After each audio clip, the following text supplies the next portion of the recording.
Hello. We're on the air. I'm happy to report that nobody in here has tested positive for anthrax. Is that right? What did we end up with last time? It's a quiz. Chernoff bound, okay, which we're not going to cover. So we're ready to start on some of the actual course material. Let's review what we've done thus far. We have gone through the prerequisites for the course. We have gone very speedily through some of it. We have slowed down on some of it, especially the transformations on a random variable, because it's my experience that that's sometimes not covered nicely in the prerequisites. And now we're ready to get into some of the nicer material.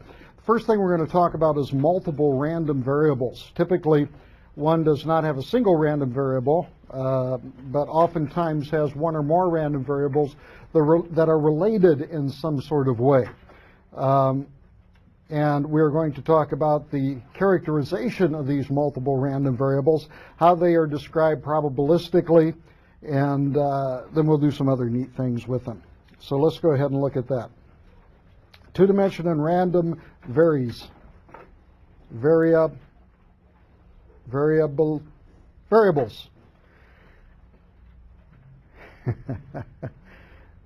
X and Y are joint random variables, and they are described by a joint cumulative distribution function. Now, X and Y can be random variables which might be related. Maybe the price of gold today is X, and the price of silver tomorrow is Y, and they are related in some sort of fashion. How do we characterize these random variables probabilistically? We do so by defining, as we did before, a random variable, assigning to each outcome a number. In many instances, such as price, it's very easy to assign the random variable because usually the random variable is just assigned the numerical value of the price. And once numerical values are assigned to the random variables, we can speak of them probabilistically. As before, we start our venture by looking at, I need a pointer, hold on. I bought a pointer. Remember, my finger doesn't look good, so I have to use a pointer, okay. We start out with what we refer to as, in the one-dimensional case, the cumulative distribution function. Now, the cumulative distribution function is the probability that X is less than or equal to X and Y is less than or equal to Y. So the little comma there is read and viewed as a logical AND operation, set theoretic AND operation. As in the one-dimensional case, there are certain properties of the two-dimensional case that are interesting. This is the definition we started with. The distribution function is this probability. Clearly, this distribution function, because it is a probability, must lie between the interval from 0 to 1. And secondly, some of the boundary conditions. If we look at the distribution infinity at infinity, you can think of this as a two-dimensional function, and now at infinity, we're going to the first quadrant, and we're going to the far right, upper right of that quadrant, and simply substituting in the values of X and Y, it's a probability that the random variable X is less than infinity, and the random variable Y is less than or equal to infinity. Well, of course, that's a certain event, because the random variables are finite, so that's equal to 1. So in the upper right-hand quadrant, all the way at the upper right-hand corner, the distribution function must asymptotically go to 1. This is similar to the one-dimensional case. In a similar fashion, if we look at the distribution at minus infinity to minus infinity, simply substituting into the definition, that's the probability the random variable is less than minus infinity, and the second random variable is also less than minus infinity. That's can never happen, so the probability of that occurrence is equal to 0. So therefore, in the third quadrant, in the southwestern region, as we go further and further out, we asymptotically must go to 0 also. So these are the boundary conditions. So these constitute some of the properties of the cumulative distribution function for two-dimensional random variables. Let's look at the marginals. If indeed we have a statement in which we have the interrelationship of two random variables, then certainly we should be able to extract out of it the one-dimensional information. That is, if we have a complete probabilistic description of the price of gold and price of silver, we should be able to get rid of the price of silver and only talk about the price of gold if indeed all of the information is there. So the question is, how do we take those two random variables and extract from those two random variables the single one-dimensional random variable associated with it? Well, we can do that as follows. The cumulative distribution function at x and infinity is equal to the probability that x is less than or equal to x and that y is less than or equal to infinity. Clearly, this second term is certainty. So this is simply equal to the probability that x is less than or equal to x, which is the distribution function for x. So therefore, if we go to the joint density function and we go way out on the y-axis, we will asymptotically approach the distribution function for x. There's better ways to think about it than this, which we'll see. But this, nonetheless, is the way that we relate cumulative distribution functions. Now, we have names for these.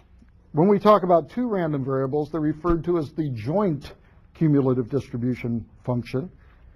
And when we talk about a single component of that, that's referred to as a marginal cumulative distribution function. So any joint cumulative distribution function of two random variables has two marginal cumulative distribution functions. Clearly, x and y are random variables, so therefore they can be related by, say, being mutually exclusive or independent. Let's look at the case where they're independent. If x and y are independent, then let's look at the cumulative distribution function in two dimensions. That's equal to the probability that x is less than x. This is the definition here. Now, if we have independent random variables, then by definition, the probability of the intersection is equal to the product of the probabilities, right? So this AND operation becomes the product of the two probabilities. And in the case where x and y is independent, this first probability is recognized as the cumulative distribution function for x. The second probability is recognized as the cumulative distribution function for y. So in the case where x and y are independent random variables, then we have the following case that the joint PDF, or joint CDF, cumulative distribution function, is equal to the product of the two marginal cumulative distribution functions. This is true again when we have independent random variables.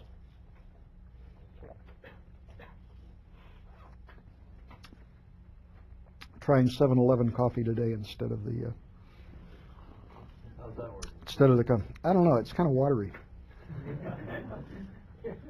We have for those of you in, I'm sure everybody on Edge has been to campus. We have that very nice little coffee bar in our building. Very nice coffee. This is a little watery, but you get more, so it's okay. Okay. So the properties of two-dimensional cumulative distribution function. Okay, onward.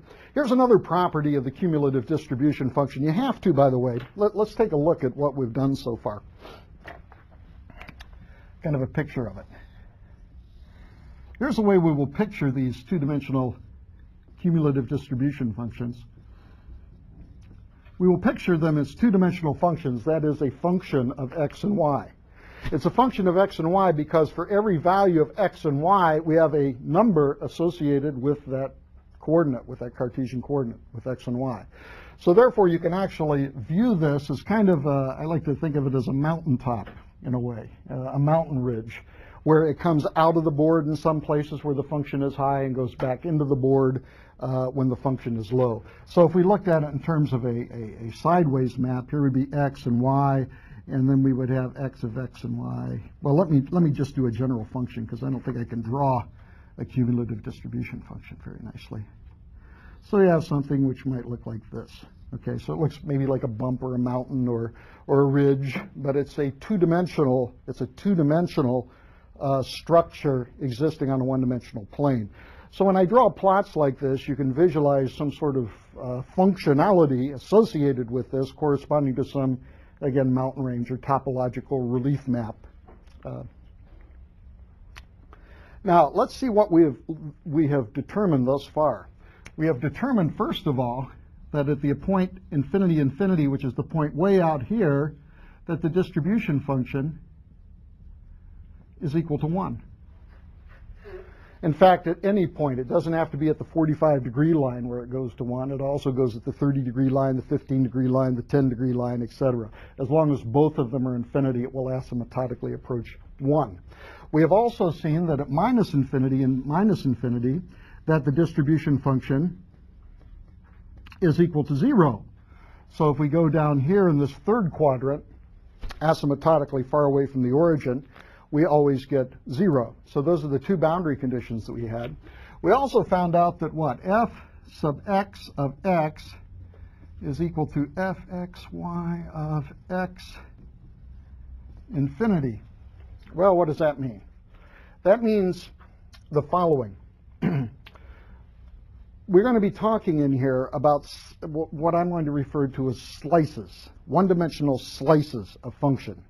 For example, let's look down here and somebody swipe my red pen. But, I bought a spare.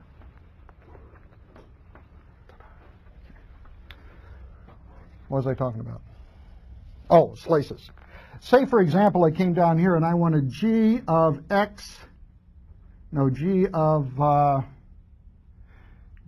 3y. Anytime you assign a number to one of these places, it corresponds to a one-dimensional slice in the sense that this is a bump. What this corresponds to is a one-dimensional function, and it's the one-dimensional function that you would get if you came out here to x is equal to 3, took a knife, and you sliced this bump. You see how I sliced that bump there? Now I've sliced that bump, and as a result, I get a one-dimensional function as a function of y.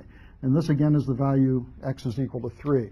So do you see, then, that g of 3 comma y corresponds to a slice of the two-dimensional function corresponding to a one-dimensional function? Does that make sense? And we will be talking many times about slices, if you will. So with that in mind, let's get back to this f sub x, this marginal being a function of the joint. Marginal is the one-dimensional, joint's the two-dimensional. This says that as a function of x, as y gets bigger and bigger and bigger, we're going to get the distribution function for x. So therefore, we can think of taking a slice of this function at some value of y here, and the slice of this function is going to be some one-dimensional function, right? What this says is that as this slice moves out to infinity, this value of y moves out to infinity, that the slice will approach the distribution function for x. It's a little abstract, but this is what it's saying, okay? So those are the relationships that we have. Now, the next thing we're going to show is the following. This is another property of the cumulative distribution function. Say you are at a point, and by the way, you can always think of these mountain ranges as going uphill or downhill. You're at a point on this cumulative distribution function. We'll now show that if you take a step to the right, a step up, or a combination of the two, adding the two vectors, of any interval, it could be just a little tiny baby step or a big step, that you're always going to end up uphill.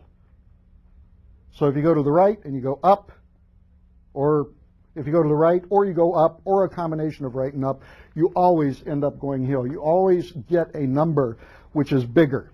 This is the two-dimensional generalization of the fact, remember in one dimensions we had a strictly increasing function?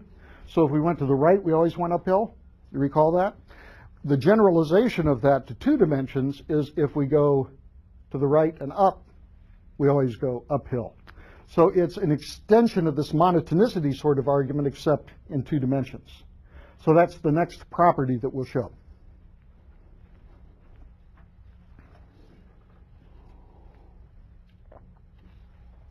So let's go to the screen if we could. And here's the property going up here. When delta x is greater than 0, in other words, delta x, by the way, is my step size in the x direction, and delta y is greater than 0, then the distribution function at the new coordinate is greater than the old coordinate. Now this is what happens when I take a step to the right of delta x, and then I go north delta y. And this is where I started from. And I always end up at a value which is greater than where I started from. In other words, I always go up the hill. So here's a situation. Here's the xy plane. Here's x and x plus delta x. Here's y and y plus delta y. And this is on the xy plane. So we start out at this point. We start out at f of x and y right here.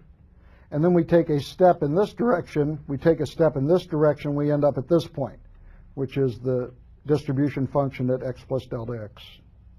And what we're saying is that one of the properties is that the number here is always going to be greater than or equal to the number here as a property of the cumulative distribution function. We can prove this actually pretty straightforwardly. We start by the definition of our endpoint, that is the distribution at our destination point up the hill. It's equal to this probability, and we have simply substituted in the values here into the definition. Remember the smiley face sort of thing. Whatever is there, we just substitute. We're very faithful. And we want to prove that this is greater than or equal to where we started from, which if we go back to the definition of probability is equal to this. So here's our picture again. Is that the same picture? Yeah, it is. It's the same picture. Okay, I hope it gets better. No, that's it. Ah, okay. I know how to explain it. You ready for the explanation? The probability that x is less than or equal to x plus delta x, y, z. Let's visualize this intuitively. The probability that x is less than or equal to this and y is less than or equal to this is the probability that the random variable lies in this square region. In other words, below this line corresponds to y less than y plus delta y, and to the left of this line corresponds to x is less than or equal to x plus delta x, right?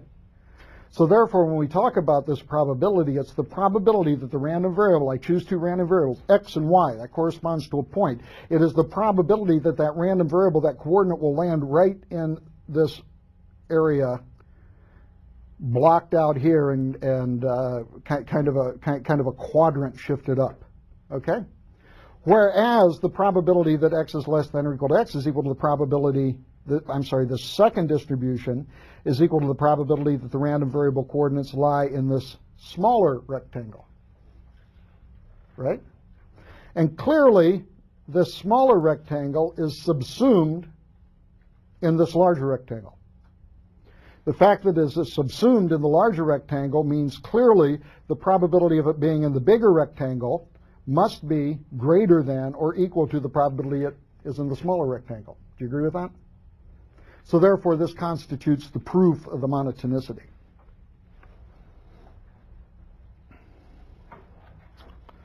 Some other properties of two-dimensional random variables. One of the things we found in probability is that many times the cumulative distribution functions were not as good and fun to play around with as the probability density functions. In fact, we'll deal mostly with probability density functions. So if we have two random variables, how do we get the two-dimensional probability density function? It corresponds to a simple differentiation. In other words, we take the partial with x and then the partial of y of the distribution, and we get the density function for f. Similarly, we are able to get back the distribution function. We're able to get back the distribution function from the density function by an integration which is shown here. So it's very akin to the one-dimensional sort of case in terms of derivatives, getting the density from the distribution, and integrals, getting the distribution from the density. And clearly, the total volume of the two-dimensional probability density function is 1, and the density function must always be greater than or equal to 0. Now, why must it always be greater than or equal to 0? It's greater than or equal to 0 because of that monotonicity that we talked about. So if we take derivatives, little baby steps in x and little baby step in y, then that's always going to be non-negative because we're always going, we're either level or we're going uphill. So therefore the density function is always non-negative. Now you notice I talk about the total volume of the two-dimensional density function. Let's take a look at that. Now our two-dimensional density function has, as we mentioned before, some sort of structure associated with it here. For example, something like this.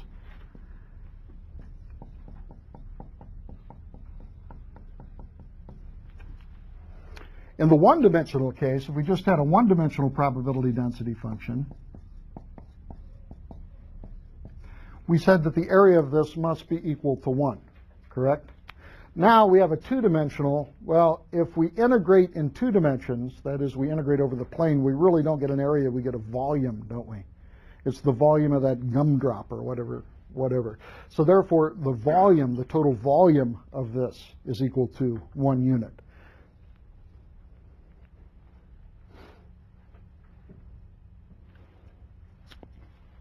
Let's look at the what happens to the two-dimensional probability density function when the underlying random variables are independent.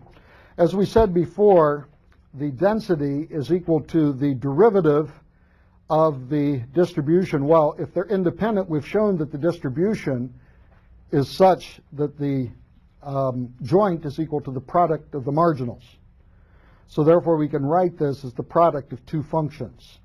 Clearly, in such a case, we can break the derivatives into 2 different regular derivatives, and we come up with that the joint probability density function is equal to the product of the marginal probability density functions. So this is the joint probability density function, and these are referred to as the marginal probability density functions. Now, the only time that the joint is equal to the product of the marginals is when the 2 underlying random variables are independent of each other. You remember we talked about the one-dimensional probability density function possibly arising in an empirical manner from normalized histograms. Do you recall us talking about that? We don't know what the underlying density is, so we do the experiment 5 million times, and we make a histogram with itty-bitty bends, and we normalize the overall area of the histogram to 1, and we say that that's an estimate of the underlying probability density function. We can do something very, very similar in terms of two-dimensional density functions. And in fact, let's take a look at a histogram that I made up, and it has no bearing to reality at all. These are just made up numbers. I pretended, I always wanted to be a truck driver, so I pretended that I was on the Interstate 5, and I was at one of these places where the trucks pulled off. Remember, they measure the weight, make sure you're not overweighted. Okay. And then I wanted to see how long the truck was too, because the longer the truck, the more weight you could have. I don't know. So that's what we did. So I'm assuming that I made 3,681 trucks. And we weighed these trucks and we measured these trucks. Now, you might not be able to see these on the screen, but here's the situation. Here is a histogram that I have made. Here is the tonnage of the trucks from 1.3 to 2.8 tons. How realistic this is, I don't know. And the length of the truck from 8 feet? 8 meters. I don't know, doesn't matter. 8 meters to 11 meters. And so of these 3,681 trucks, they all came in. I weighed one and I measured one, and bloop, I added one to my histogram here. So I kept my little Excel spreadsheet doing this. You follow? So now doing this, what I've actually done is I've made now a two-dimensional histogram because I have made a relationship. I have kept track of the relationship between 2 random variables, between the tonnage of the truck and the length of the truck. That's what I have kept track of. And this is a two-dimensional, is actually a two-dimensional histogram. And indeed, if I looked at this as how far something poked up out of the screen at you, this came up 46 units toward you, right? And this one came up 4 units at you. This one came up 56 units at you, etc. Then what I would have is I would have my two-dimensional structure, okay, that I talked about, my mountain. Then what I would do is I would take this result and I would normalize it to have a total area of, or total volume of 1. And that would be an empirical histogram, which would serve as an empirical probability density function for trucks weighed and measured. So once I did this, a new truck would come in and I might ask myself, what is the probability this thing is lies in this bin of 1.5 tons and 8.5 inches, meters? Well, the probability of that occurring, we would estimate, I think only from the histogram, as being equal to 38 divided by the total number of trucks, right, which is 3,681. But you notice this 3,681 is just simply equal to the number I divided everything by in order to get my empirical probability density function. So therefore, as in one dimension, we can generate two-dimensional probability density functions from two-dimensional histograms.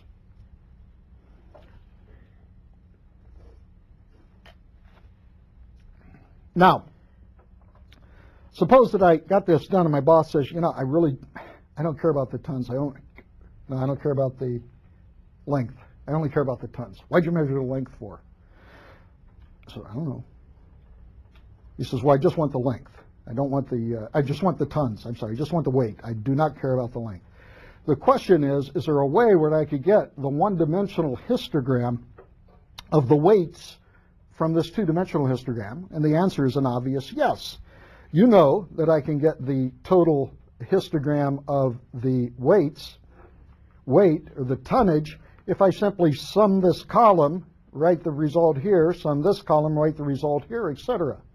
And what I get down at the bottom then is a one-dimensional histogram corresponding to the weights of the vehicles that came without any regard for the length. Very obvious. In a similar fashion, if I just want the length, I would sum the rows. So therefore, I can get the one-dimensional histograms from the two-dimensional histograms simply by summing either the rows or the columns. Notice where I've written these one-dimensional histograms. I have written them in the marginals, in the margins. Hence the term marginals. This is historically the reason that marginal distribution functions, or marginal probability density functions, are called marginals. Because it used to be that the people that sat in the back room with the little baseball hats with the top cut out with the little green visors that would sit down and add all of these columns all day, is they would write these spreadsheets and they would add things up, and these marginal relationships would be written in the margins. So hence the name marginal. So again, this is an empirical example of a two-dimensional density, if we normalized a volume of 1, from which we could generate the corresponding marginals. Now notice the way that we did this, because when we revisit the probability density function, we will find that we find the marginals very similarly in the two-dimensional case. In the one-dimensional case, what do we do? I'm sorry, in the histogram case, what did we do? We added a row to get this number. So we added a row in order to get a marginal value. Now, if you extend this adding of a row to a continuous case, what does continuous addition correspond to? Integration, right? So if you have a continuous function instead of a sequence of numbers, it would correspond to an integration across here, would give us this result if we had something which was continuous. And so we will find out, indeed, that just like in this histogram example, that we will get marginal probability density functions by integrating or adding rows or columns of the joint density functions. So I think I had explanations here. That's the two-dimensional histogram, that's the length vector, that's the weight marginals, and as in 1D, we would normalize the histograms to make the empirical probability density functions. And see why they're called marginals? Yes, you do. Here's another interesting application of, this is an actual historical development that was motivated by marginals and joint probability density functions in physics. Suppose we have two random variables, and suppose those random variables are the velocities of an ideal gas, say in this room. So we take a particle of air, and we look at the velocity of that air, and it's going to be a random variable because different particles of air are going to be moving at different velocities, right? Some will be moving this way, some will be moving this way, some will be moving that way, etc. So these are the velocities in an ideal gas. What we'd like to do is we'd like to come up with a probability density function that describes the velocity of particles in an ideal gas. And listen to the ingenious reasoning which came about to derive this. By the way, X and Y here, I'm using a two-dimensional gas, so we're just dealing with particles in a plane, if you will. But historically it was done in 3 dimensions, but we're doing two-dimensional gas. So first of all, X and Y should be independent. Doesn't that make sense, that the velocity of a particle in one direction should be independent of the velocity in the other one? It makes sense. So therefore, whatever the density function is for the velocities, it needs to be separable.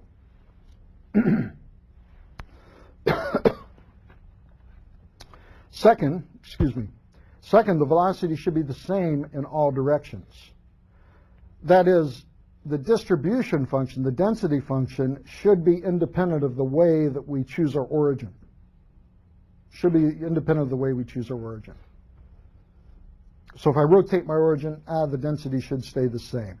There's no reason that particle needs to know the x direction and the y direction. If I rotate my x direction, my y direction, that particle doesn't know it. So it's independent. This means that the density function must be circularly symmetric.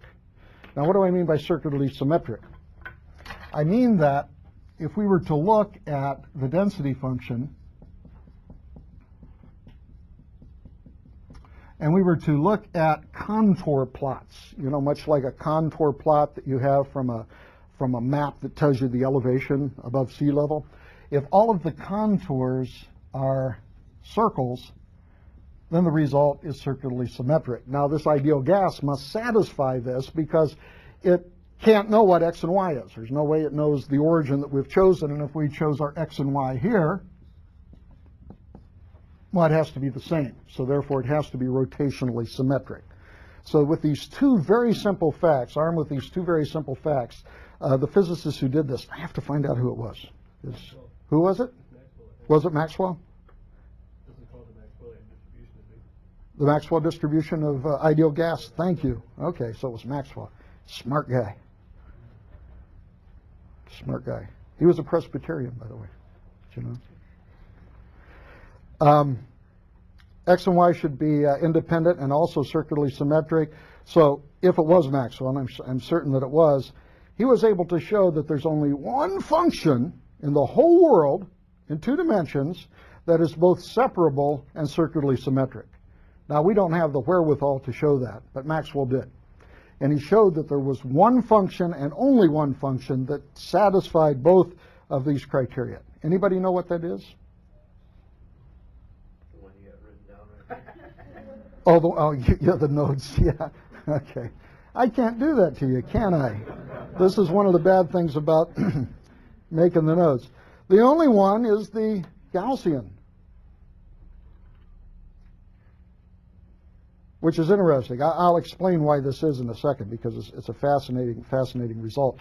But you know, you notice there is one free variable here, and that's sigma squared.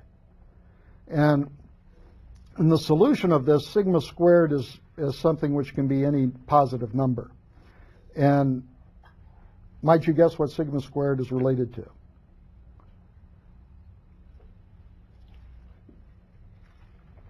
The temperature of the gas, right? If it was really hot in here, those particles would be really zooming around, and that density function would be really spread out. If it was really cold in here, they wouldn't be moving as much, so the density function would be more peaked. So the sigma squared is directed to the temperature, and there's nothing we have put in the model concerning the temperature so far. So sigma squared just says how it how the density function scales in the corresponding temperature. Well, let's look at this. This is very interesting. F of x and y is equal to f sub x of x times f sub y of y, and they're both exactly the same thing.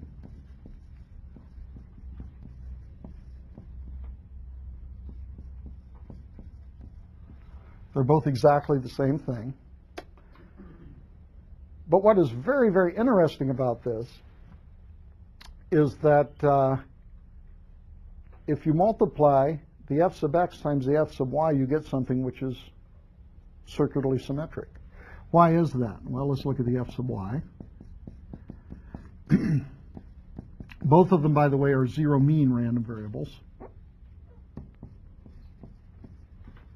If we multiply them together,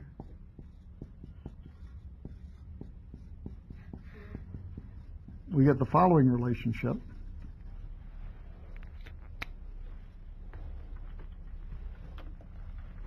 And you will notice that if we were to express this in polar coordinates,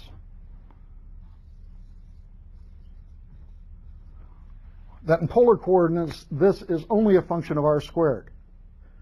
So in polar coordinates, it's not a function of theta anymore, which means this is a function which is only a function of r, that is how far you go from the origin, meaning that it's circularly symmetric.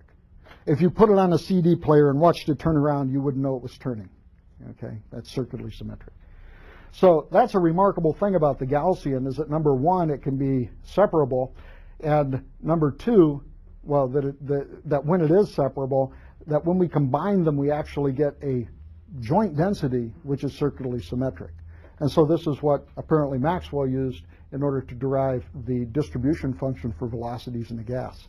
So with a very few assumptions, he was able to do quite a bit.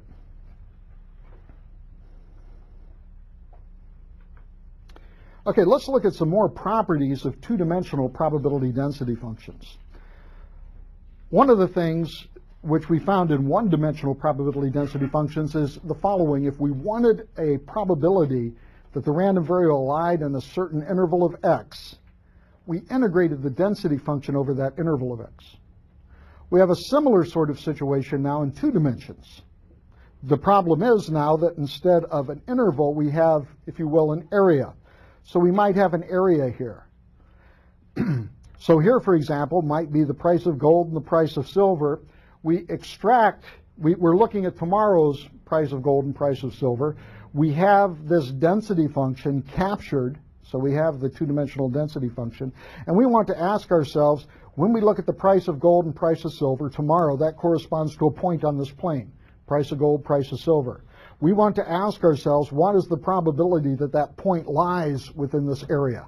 And it could be any area whatsoever.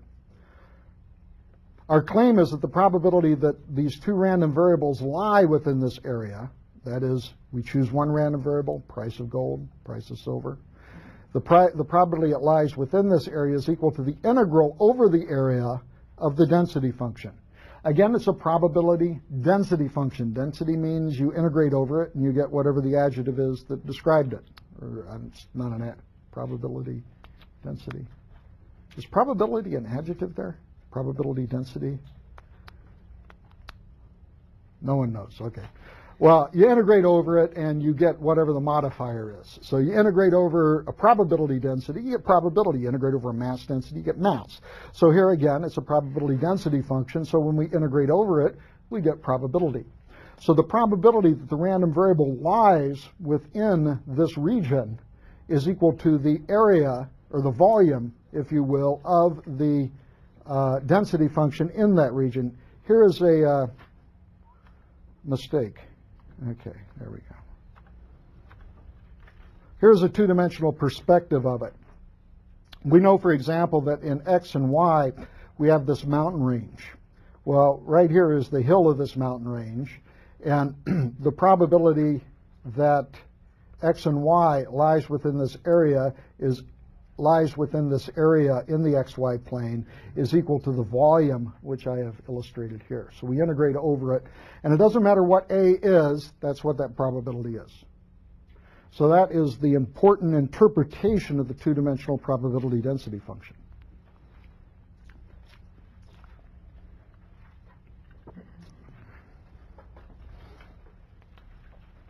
Let's look, for example, at the marginal distributions and the marginal densities now. Let's look at the density or distribution function as a function of x. That's, of course, by definition, the probability that the random variable x is less than or equal to x. This is a marginal density function. By our previous explanation, we can actually look at the joint density function and figure out what this is. Because if we're given a value of x here, the probability that the random variable x is equal to the area of the density function, the joint density function, in this kind of pinkish area, correct? Because all of this pinkish area corresponds to the point where x is less than or equal to x, right? We're asking ourselves, what is the probability that the random variable for a given little value of x, what's the probability that the random variable lies in this pink area, which is a? So this probability is equal to the integral of the joint density function over the pink area.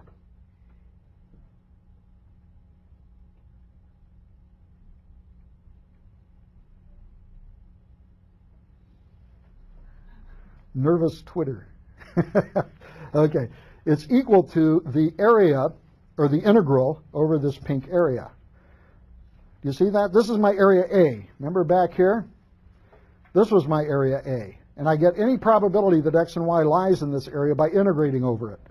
Well, here I'm going to choose this pink area here, and the probability that the random variable lies within this interval is equal to the, or within this area is equal to the integral over that area of the density function, right? Well, it turns out this area corresponds to the region x is less than or equal to x. And if I look at this, I go, hey, that's the definition of my marginal density function, my marginal distribution function. So now I simply have to take a look at my two-dimensional probability density function, and I have to be clever enough to go back to calculus and set up my integration limits in order to integrate over this pink area. And the integration limits are what is shown here. Next, what I do is, maybe I don't want the distribution function, I want the density function, and I get the density function by differentiating that. Well, if I differentiate this, it's the same as differentiating this integral, and you know it's differentiating an antiderivative. So I get back the same thing. So what happens then is that my density function is equal to the integral of my joint over the variable that I didn't want. You remember the example with the trucks? This is exactly the same thing. Let me show you what I mean.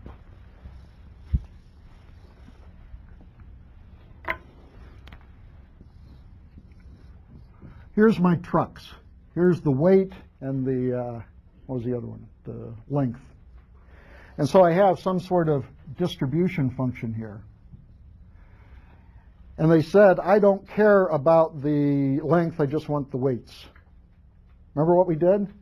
We took, imagine this, by the way, as a very, very fine-grained table histogram of weights and lengths. So if that was the case and we wanted to find over here the marginal, let's do it down here. We want to find the marginal x here. What did we do in the histogram? We summed up all of the columns, right? So in order to get this value here, we would have to sum up all of the values here. Do you agree with that? That's what we did on the table. And to find the value here, we had to sum up all of the values here. If we do this in a continuous fashion, and our original function is f sub x, y of xy, and we have a specific value of x here, and we want to compute the value of x for this point, then for that value of x, we want to sum this joint density function over all values of y. Now, a continuous sum corresponds to an integration, right? So we're adding up all of those points.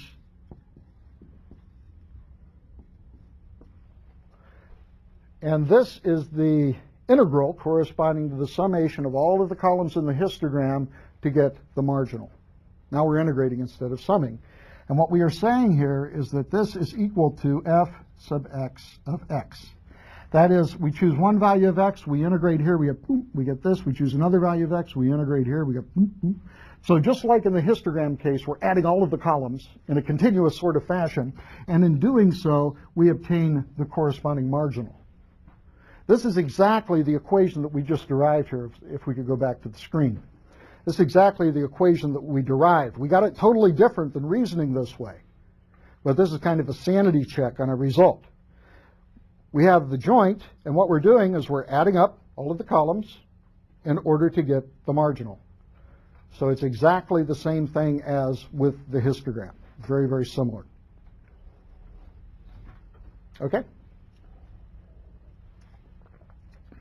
You guys okay? You're really quiet today. Or is it that I'm so loud? Maybe, huh?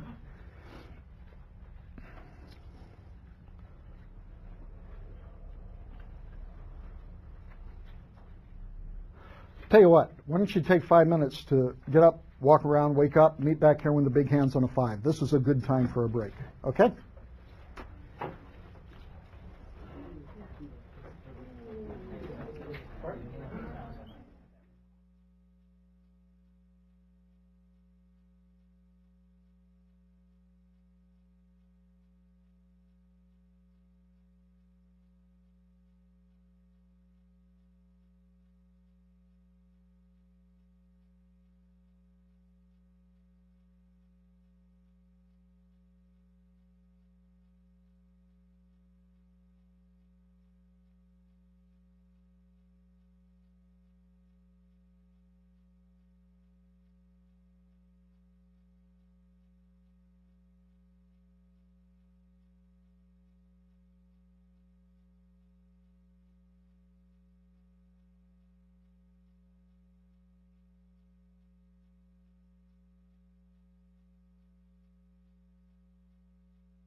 Hi. We're returning to good stuff. Good stuff. Let's kind of review what we have. The review thus far. We've talked about two-dimensional random variables, their characterization by two-dimensional probability density functions, the ability to get the marginals from the joint probability density functions, and then lastly, what we've been exploring is the ability to compute the probability that two random variables corresponding to a Cartesian coordinate that's somewhere in the future, we don't know what they're going to happen, price of gold and price of silver tomorrow, for example, we want to compute that the probability that they lie within a certain region in the xy plane. And what we decided is once we had the two-dimensional density function, we would find out the probability it lied within a region by integrating over that region. We used that to compute the marginals, the marginal density functions. And we showed that the marginal density functions, the result that we got was commensurate with finding marginals from two-dimensional tables of figures, such as the weight and the length of the trucks that we talked about as an example. With that, then, let's look at another example. Let's look at a simple probability. What is the probability that x is greater than y? Maybe the price of gold and the price of silver. What's the price that the price of gold is greater than the price of silver tomorrow? Probably 1, because gold is worth a lot more than silver, but this is pedagogical, okay?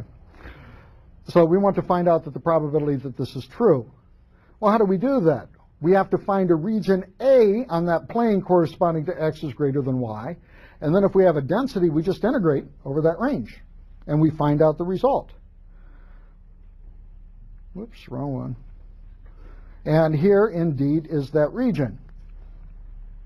The region A, again shown here in pink, is the region of all points x greater than y. Correct? So to find out the probability that x is greater than y, we need to integrate the density function over this region. So we go back to our skills in calculus. We write down the density function and then the corresponding integration here in order to integrate over the pink region. Once we integrate over the pink region, we'll find the probability that x is greater than y. And you can see the utility of the two-dimensional density function. We can choose any relationships that we want and simply integrate over the corresponding region and find the probability that that event does indeed occur. Here's another one. The probability that the minimum of xy is greater than some value of z would be another thing that we might want to compute. What we need to do is go to the xy plane and find the region where x and y, the minimum of x and y is greater than z. It corresponds to this pink region here. So again, to find this probability, we simply need to integrate over this pink region. Using our skills in calculus, we look at the integration. It's the integration over the pink region, which is the, using our calculus skills, the integration y is equal to z to infinity and x is equal to z to infinity of the density function. It gives us this probability. So you see the utility. We can do about anything with it as long as you can give me a value of a and a density function. I'm not telling you that I can evaluate this integral. Maybe I have to evaluate it numerically. It might be kind of ugly to evaluate. But nevertheless, I at least have the mathematical wherewithal to set up the problem. As in two dimensions, as in one dimension, there are two-dimensional point masses which exist in two dimensions. And we're going to spend a little bit of time now talking about two-dimensional Dirac deltas and point masses. As in one dimension, the Dirac deltas correspond to random variables that are discrete. We will characterize those as in one dimension, in two dimensions, by the product of two Dirac deltas. And this we will show corresponds to a point mass at x0 and y0. Let's indeed show that. Let's first of all look at the second component here, del of y minus y0. Now, according to our definition, just this result right here, that corresponds to something which is infinity when y is equal to y0, right? It's equal to infinity when y is equal to y0. So therefore, if we come to the xy plane, this line here corresponds to y is equal to y0. So this single delta function corresponds to a big knife edge coming out at you, right? A big knife edge coming out at you corresponding to del of y minus y0. So it's a big razor blade sticking out. In a similar fashion, del of x minus x0 is a razor blade or a knife edge coming out of you along the line x is equal to x0. Now, what we are doing here is we are multiplying these two together. If we multiply these two together, one or both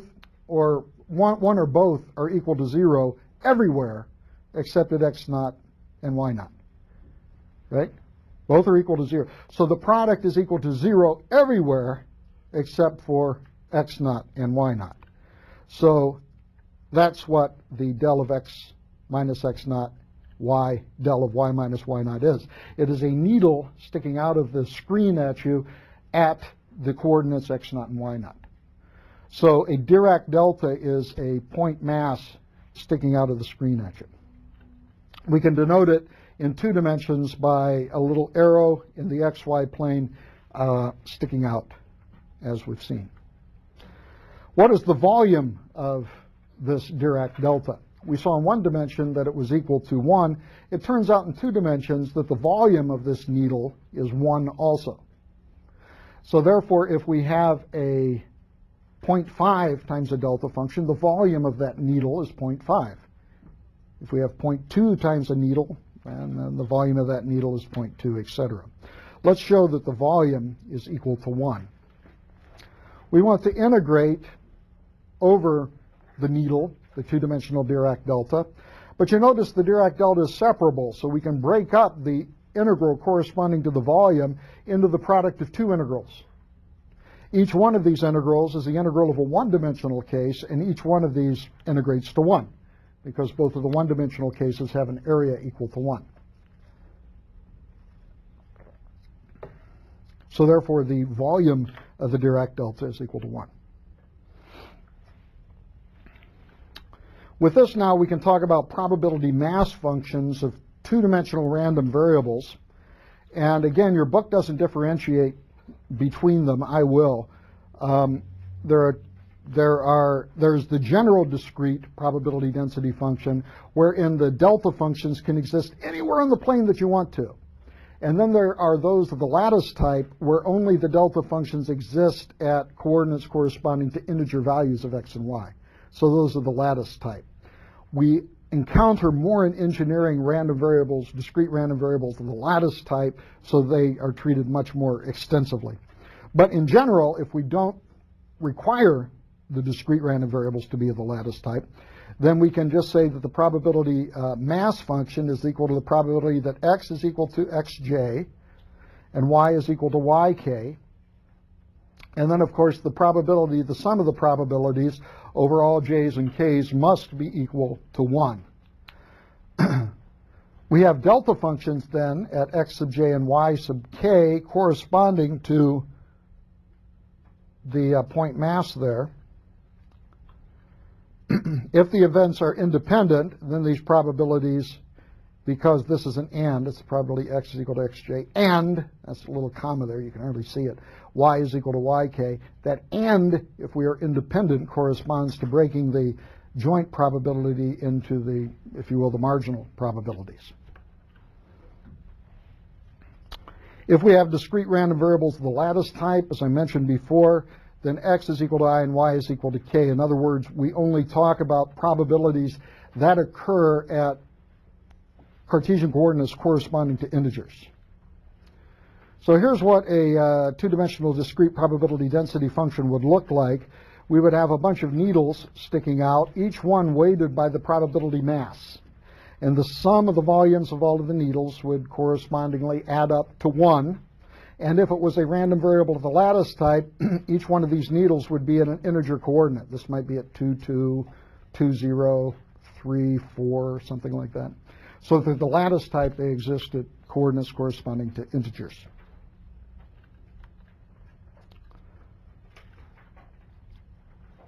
So this is what the two-dimensional discrete lattice probability density function looks like.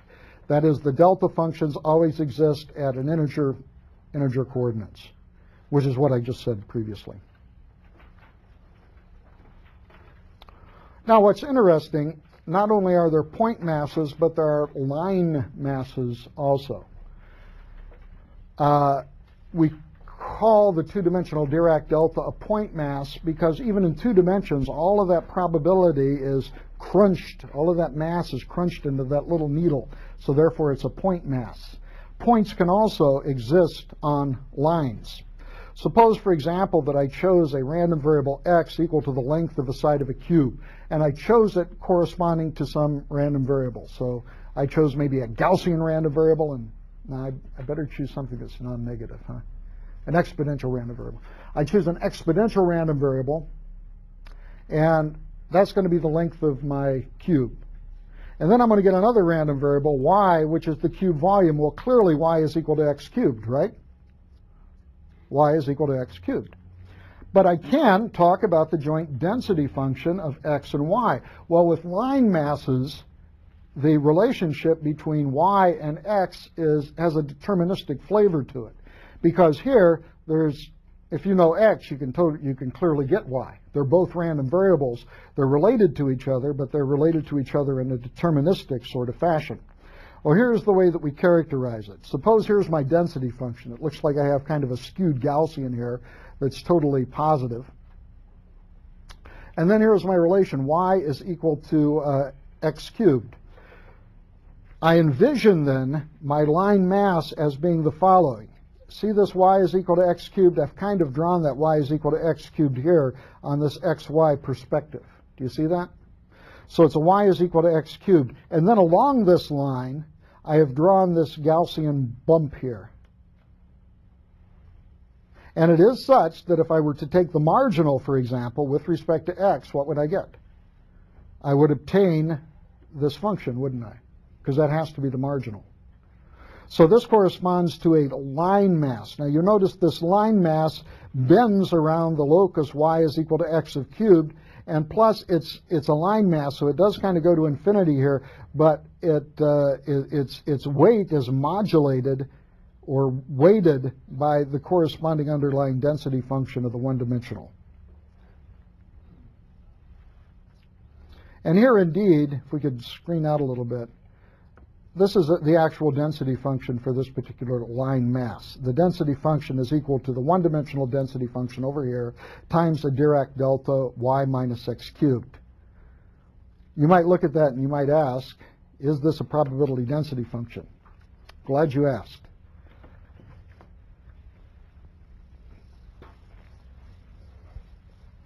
What is the requirements for a two-dimensional probability density function? Number 1 is it be non-negative. Number 2 is it integrate to 1. Number 1, it be non-negative. Number 2, it integrate, have a total volume of 1. So the expression that we have written here, we ask ourselves, is this a probability density function?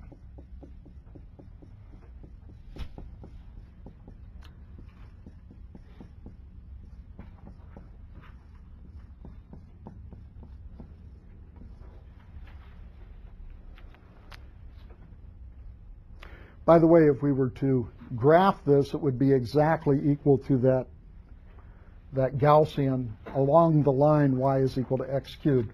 Well, you notice that number 1, it is non-negative. Everywhere it's either positive or 0. Secondly, does it have a volume of 1? Yes, because if we integrate, let's integrate first with respect to y. Well, let's integrate with respect to both of them.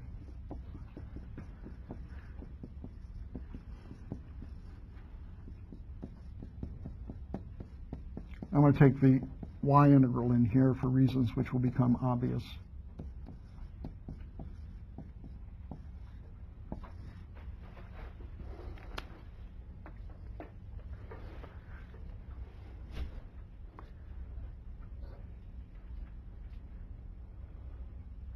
Do you agree with that? And what is this equal to? 1. Doesn't matter what this minus is over here, because this is the area under a delta function. This just tells where the delta function is shifted and centered, right? So the area of this is equal to 1. And so this whole y integral goes to 1 here. And then we're left with the area under the density function, which of course integrates to 1 also. Right? So therefore, yes, indeed, it does have a total volume equal to 1 for that line mass.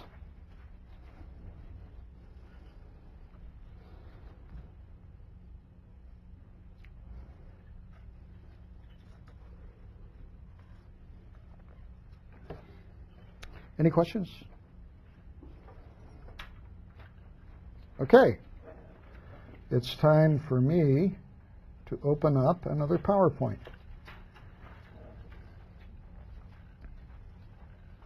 Let's see what we have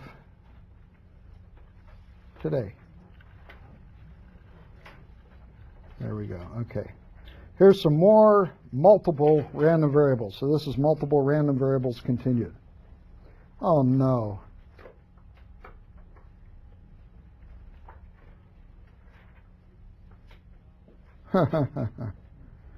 Okay, we're going to be using our imaginations here. Because the fonts aren't coming. You see those little boxes? Those are supposed to be vector arrows. I hope, did they come out in the plots that you did? The vector arrows? Okay, it's not coming out in this version of PowerPoint. Okay, so in other words, this is f of x with an arrow over it corresponding to a vector. And this x also has a vector over it. So on the screen, every place there is a square, we have a vector. And you can use your imagination or you can look at your printouts. Either way. Thus far, we have talked about 2 dimensions. The nice thing about 2 dimensions is that we can visualize it. We can visualize, for example, a 2-dimensional function being expressed as a mountain range. If we stretch ourselves, we can talk about 3 dimensions.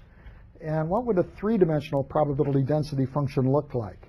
It would kind of look like a cloud, is the way that most people think about it. It's a cloud, for example, if you have a Gaussian density function in 3 dimensions, it's a cloud which is very dense in the middle and then kind of becomes lighter as you go out, corresponding to the probability mass. So you can kind of interpret it that way. 4 dimensions, as you know, we lose the ability to visualize. You're all familiar with the ability to not visualize in higher dimensions. There's a great book by George Gamow. He's the one, by the way, that explains this concept of infinities that we talked about before. He also talked about one very backward tribe who had only the ability to count to 3, and then after 3, everything was many. So you had 1, 2, 3, and then it just boggled the mind to think about 4, because it didn't come up a lot in conversation, I guess. And so you have 1, 2, 3, many. And we think that they're very, very backwards. Yet he pointed out, very interestingly, that in terms of comprehensive infinities, we can only comprehend up to 3 orders of infinity. And then we're like the Hottentots. We go to 4 and go, we don't understand it. It's the same thing with dimensional visualization. We can visualize things in 1, 2, and a little bit in 3 dimensions. We sometimes can stretch and deal with 4 dimensions. It's particularly easy in 4 dimensions if you view time as the dimension. It's a nice way to do it. There are some nice tricks to visualize in higher dimensions. However, doing so is difficult. It's difficult to do. So typically what we do, much like this backward tribe, is that we look at what we know in 1, 2, and 3 dimensions and then try to generalize the geometries that we visualize to these higher dimensions. Doing so gives us many times great insights into what happens. That's the reason we spend so much time on two-dimensional random variables. Spend a lot of time, a whole lecture, right, on 2-dimensional random variables. And now we're going to go into many, because as far as visualization, I can do 5 dimensions about as well as I can do 50 dimensions as far as visualizing them, right? But weird things happen in higher dimensions. And we have to be very, very careful sometimes of the math because our intuition loses us. Let me tell you what I think is just a striking example of where things lose us. Suppose I was in 2 dimensions and I did a square and a circle. And what I would do is I would start out at the origin, and I would start a journey to the nearest, to one of the vertices of the square. You follow that? And suppose, just for purposes of discussion, that the radius of the circle is equal to 1. How many units do I have to go if I go to the edge of the circle? How many units do I have to go before I hit the circle? I have to go 1 unit, right? How many units before I hit the edge of the square? Clearly root 2, right? Now, let's extend this to 3 dimensions. Well, 3 dimensions is kind of interesting. In all of the dimensions, we're going to talk about a sphere within a box. You draw a sphere, by the way, here's a little artistic tidbit. If you put a little window on it, see how to give it perspective? Now, we're going to do exactly the same thing with the sphere. We are going to start in the middle, and we are going to move towards an outer edge. Now, how many units do we have to go if the sphere has a radius of 1 before we hit the edge of the sphere? How many units? 1. How many before we hit the edge of the corner of the box? Square root of 3. Now, I think you can see a pattern. In fact, in 1 dimension, it's almost archaic. We start here, but the sphere and the circle are the same thing. So it's 1. I'm sorry, the circle and the rectangular. It's 1 and 1, or the square root of 1. They're the same thing. You see a pattern? It always takes 1 unit to get to the sphere, and it takes root dimensions, whatever it is, to get to the corner of the box. You with me?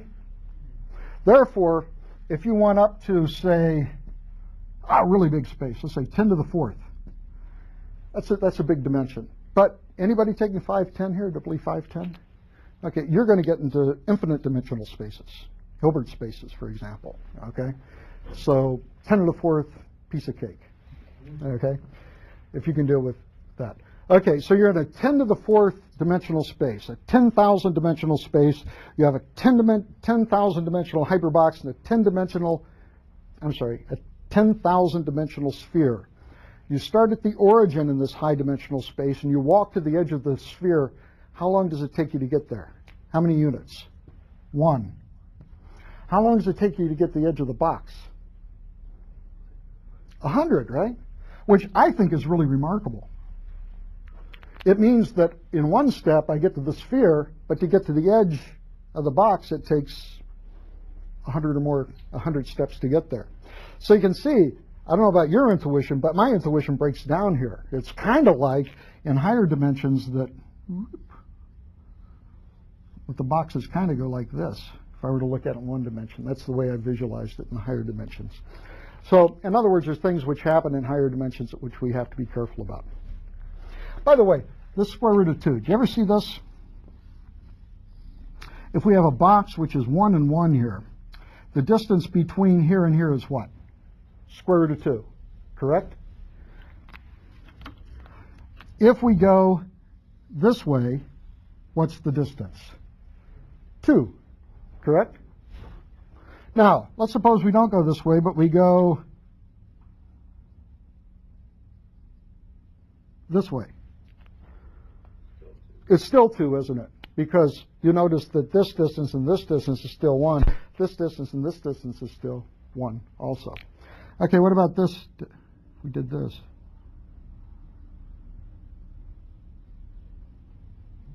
What would that be? 4. No, it's still 2, right? Now, you see where I'm going, don't you? If you took this at the limit, it'd still be 2, wouldn't it? Not square root of 2. I saw a brow go very crinkled. What? Yeah, it's kind of weird. Something to think about. Anybody know the resolution to that? I don't understand why it's confusing. Because my point is that if we, you don't understand why it's confusing. Maybe you're more intelligent than I. Because what I'm saying is that if we go to the limit, where each one of those is little microscopic steps, the distance between here and here is still 2, asymptotically. Yeah. But you have an infinite number of those little microscopic jacks. Yeah. And it's just one of those infinity over infinity things, right? Oh, where's the other infinity? We have an infinite number of infinitely small little jags at the length. Yeah, can you explain to me in English why this is a problem? I'm serious. I don't mean. I know I have an infinite number of infinites, but the point is, my only point is, and you're probably along the correct track. My point is that this, by the way, interesting. If you take EE 505 or 510, you are taking 505. Professor Danborg, you talk about things called Cauchy sequences, and Cauchy sequences are sequences which contain their endpoints in their sequence. It's an infinite sequence. And the point that they converge to is also in the sequence. This is not, it turns out not to be a Cauchy sequence. And the resolution is, in fact, we're using two different metrics, two different ways of measuring length to measure the two results here. But if you were to show this to an undergraduate, and I imagine some of you, and yes, me, it's really a compelling something which is very compelling as far as the two being unequal to each other. Let me give you another one. See if you know this one. I have a whole paper, by the way, called Unequal Sameness Theory. I'll put a link in the on the web for you. Have you ever seen this result? If we take the derivative of n squared, what do we get? 2n. Okay. But this is equal to n times n, right? Right? No, it isn't. Okay, thank you. Which is equal to d dn of n plus n times, right? Right? Right? Which is d dn. Well, let's just do it. Taking the linearity of derivatives.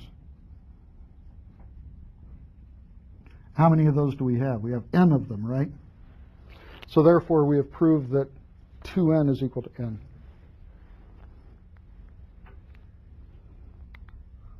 Now, it's clear I made a mistake here, right?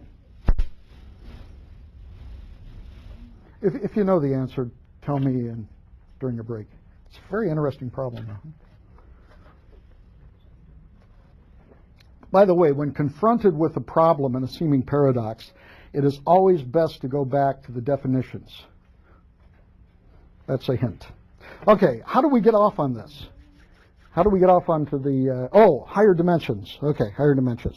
So now we're in higher dimensions. We have a sequence of random variables, and the sequence of random variables, they can either be the same, a repeated trial, they can be related random variables, price of gold, price of silver, price of hog futures, etc.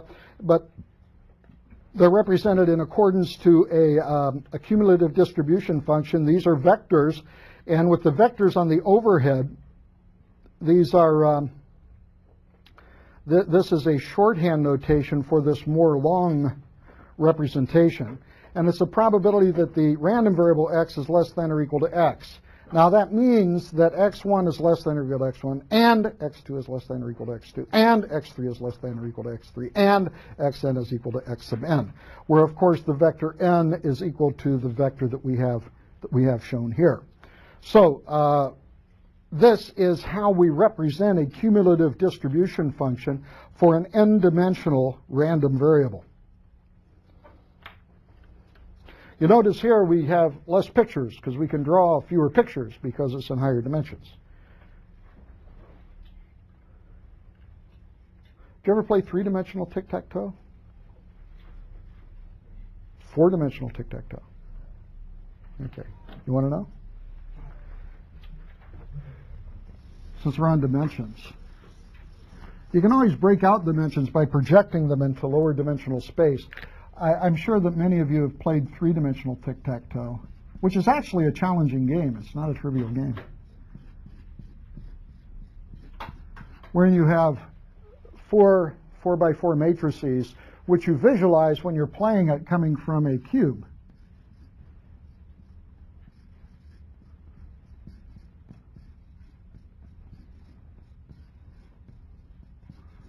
right? So you visualize this as being the top cube, the middle layer, this layer, and all of this comes from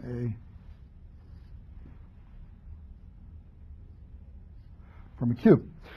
The concept in three-dimensional tic-tac-toe, of course, is to get 4 in a row, right? So 4 in a row, we mean any 4 wherein a line can pass through it in 3 dimensions. So therefore, clearly, this is a win, because this corresponds to something going across the diagonal up here. And also, this is a win, because this corresponds to going straight down. And also, this is a win. Oops. Because this corresponds to going from up here to down there across, okay? And so you alternate turns and see who gets it. I actually, my 14-year-old son, we were playing this one time, believe it or not, yeah. And I challenged him. I said, is it possible in three-dimensional tic-tac-toe to have a tie game? It is, of course, in one-dimensional tic-tac-toe, 3x3. It's not as obvious here. But here's where the fun comes in. Can we extend this to four-dimensional tic-tac-toe? Because here we have represented 4 dimensions, or 3 dimensions by 2 dimensions. Can we do four-dimensional tic-tac-toe? And the answer indeed is yes, we can. Because what we do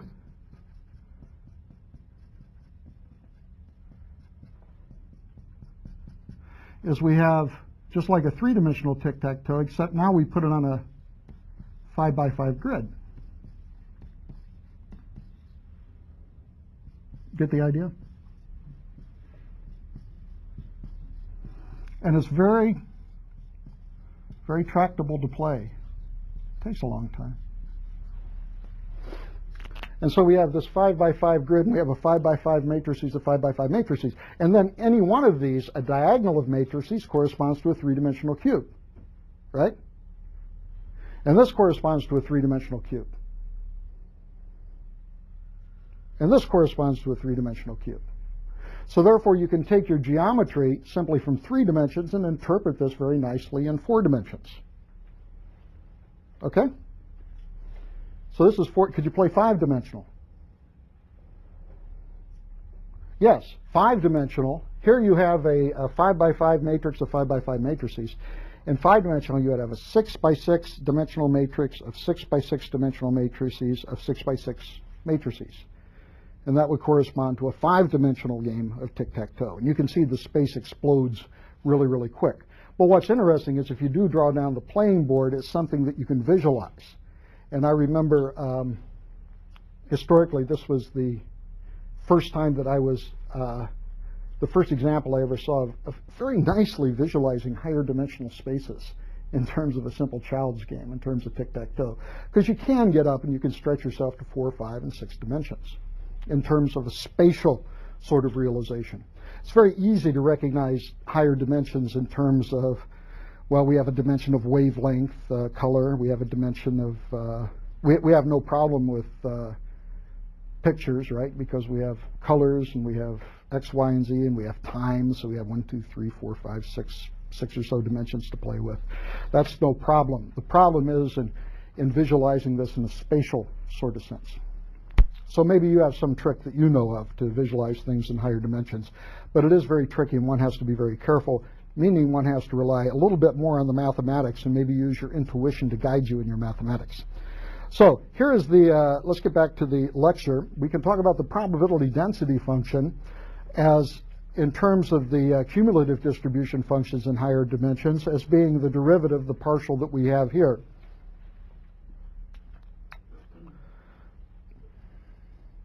So it's a straightforward generalization of the two-dimensional counterpart. Cumulative distribution functions, remember we were able to, in that two-dimensional plane, move that line out to infinity and we got the marginal cumulative distribution function. We can do something similar in higher dimensions, except we don't have the geometrical aid now, the geometrical visualization to help us. We can have the density function, for example, of 2 random variables. If we take the big joint random variable, keep the 2 random variables that we're interested in, x1 and x2, and set all of the other random variables equal to infinity. This is a generalization of that concept of moving the line out the axis in the two-dimensional case to get the marginal cumulative distribution function.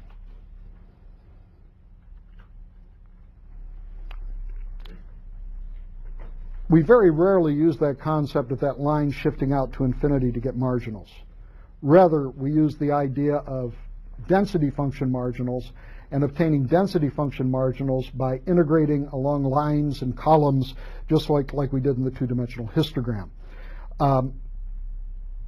And it boils down to what we do in higher dimensions is if we don't want a dimension, we integrate out that dimension. If we don't want length in that histogram, we take that histogram and we sum up along length. We sum it out of the system. We don't care about it anymore. So you take the variables that you don't want and you sum them out or integrate them out, and then what is left is your corresponding marginal. So for example, if we had a very big probability density function all the way up to n, and we wanted the marginal, just the two-dimensional x1, x2 value of it, what we would do is we would integrate out everything that we don't want. Well, the only thing we want is x1 and x2, so we integrate out everything else. We integrate out x3, x4, all the way up to x sub n. So we integrate these out, and lo and behold, we get a lower dimensional marginal as a result of that. And with the higher dimensional density function, all of the lower dimensional marginals are there. Any combination of random variables you can obtain the corresponding density function for by performing the integration, the appropriate integration. So again, it's a straightforward generalization of the two-dimensional joint density function in terms of being able to generate the joints. We have conditional density functions. That's probably a little bit small for you to see. But here we have a density function for x, and this is the conditional density function for x3, x4, x5, all the way up to xn, given x1 and x2. So you notice part of the random variables that I have here, the x1 and x2 now are given. So now we can perform conditional sort of operations here. And in this case, it's equal to simply the joint divided by the corresponding marginal. This follows directly from Bayes' theorem.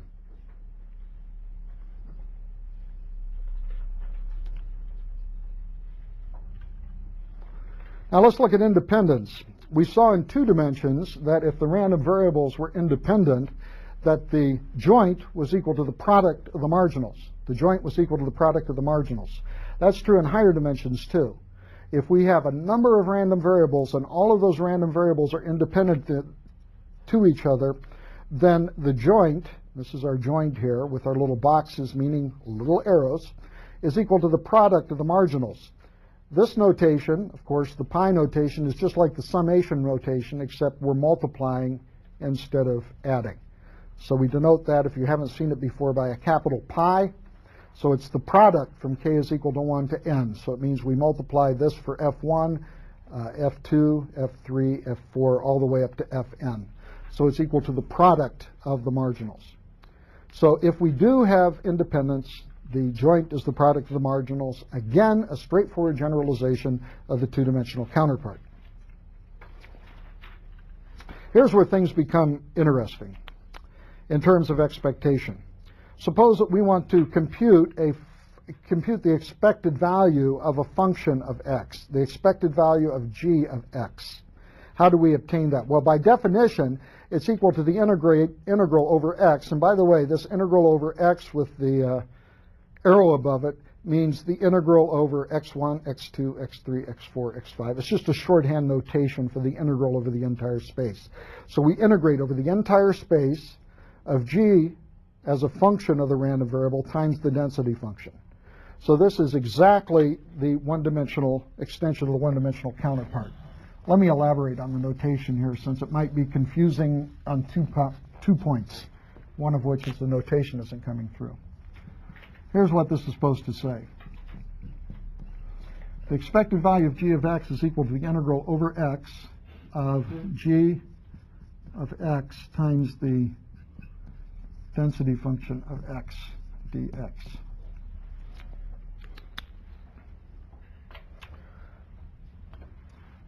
The notation here means this is equal to the integral of x1 is equal to minus infinity to infinity, x2 is equal to minus infinity to infinity, all the way up to x sub n is equal to minus infinity to infinity, which is a way of saying we're integrating over the whole space.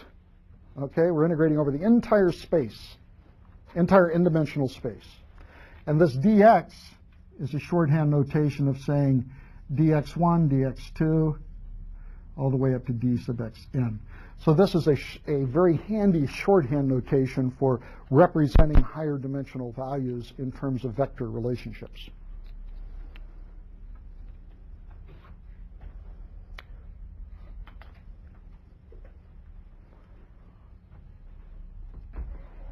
What is very important, if we could go back to the screen, is that if the x sub k's are independent, then the expected value of a separable g is equal to the product of the expected values of the individual g's. Oh, that sounds rough. It's not that bad.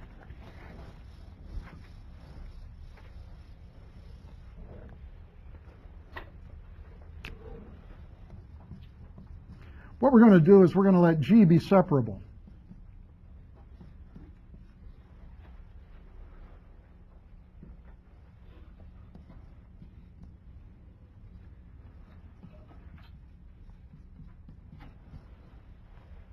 We're going to let g be separable.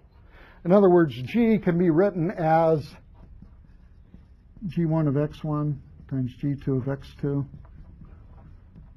all the way up to g sub n of xn. Okay? So that's what we mean by separable. So let's let it be separable. Separable. Sound like Tom Brokaw. Separable. And suppose also that the random variables are independent.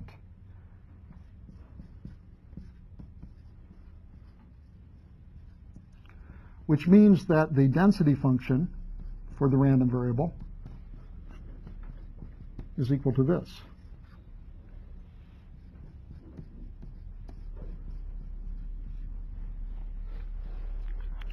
So it's equal to this for k is equal to 1, times this for k is equal to 2, times this for k is equal to 3, etc.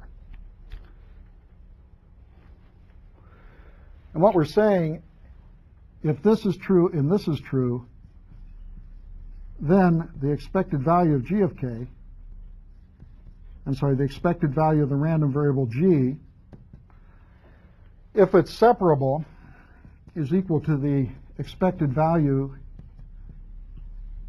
of the g sub k's. This turns out to be, by the way, a very important lemma, which we're going to be using.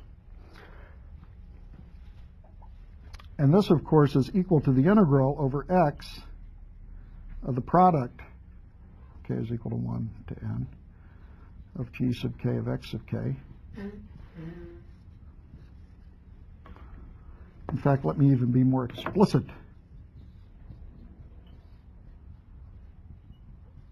Let me put in what I mean by the shorthand notation, times the product.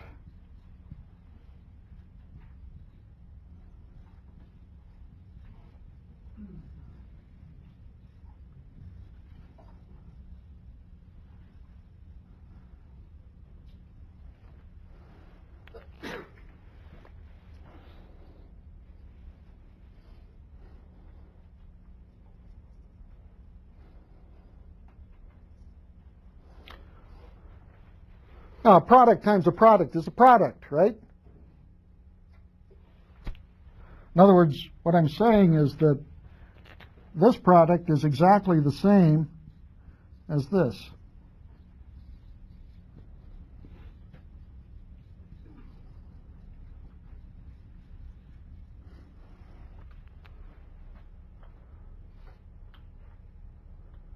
They're exactly the same. Do you agree with that?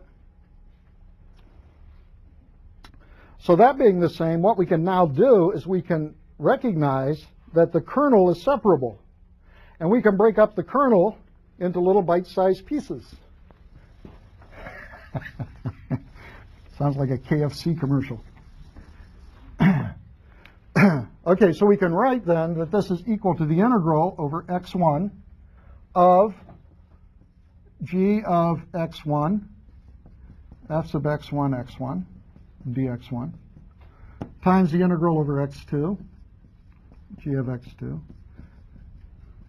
x2 dx2, times, etc., all the way out to the nth term. We can do that.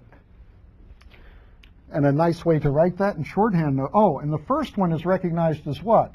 The expected value of g of x1. That's what this first term is recognized as, right? Second term is recognized as the expected value of g of x2, etc. And we can sum all of this up as equal to the product of k is equal to 1 to n of the expected value of g of x sub k. So we take this big long string of products here, and we can write it in summary as an individual summation. Individual product, I'm sorry, a single product. So I've proven my lemma, and we're going to use this when g corresponds to the Fourier kernel and we are generating characteristic functions of multidimensional random variables. And we will take that up next time. I will be having the homework posted either today or tomorrow. I'll get it to Hungbo hopefully today. Hopefully he can get it posted today. The homework will be due 1 week from today, as is normal. So with that, let me ask if there's any questions. Hey, you're good. Okay, thank you. You're dismissed.